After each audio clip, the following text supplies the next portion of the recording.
this week it's my birthday week, so I'm going to make my own cake for the first time in maybe like 10 years.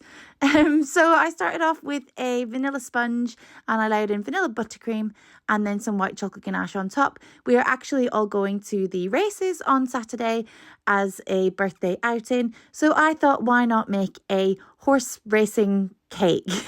So it is a horse jumping over a jump, and it's really quite challenging because obviously it has to be gravity defying to make it look as if the horse is just suspended in midair over the jump.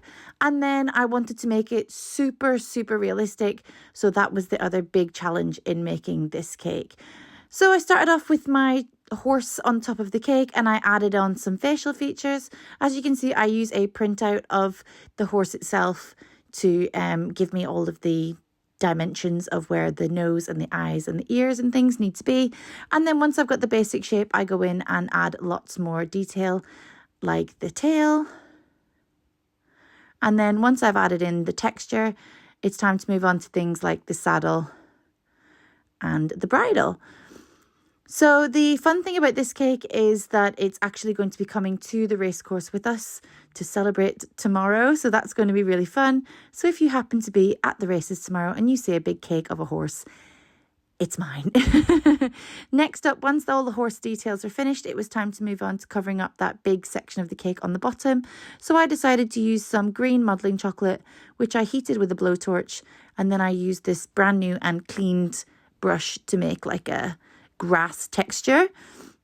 And then once I'd done that, it was time to cover the jump itself. The jumps are made out of twigs, so I had to give it a bit of texture to make it look like it was twigs.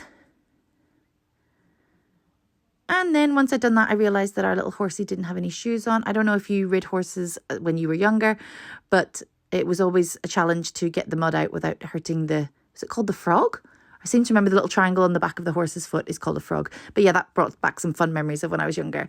And then I used some food colouring mixed with a little bit of alcohol to get the colouring on the horse. I also made this jockey out of modelling chocolate and placed him on. And then it was time for the final details like the shoes. And here it is, my jockey riding a horse, jumping over a big jump made out of cake. It was really, really fun to make this because I love making animal horses. And yes, if you were following along, he is anatomically correct in every way. The jockey isn't, but you know, at least the horse is. And this is a 360 of the cake all finished.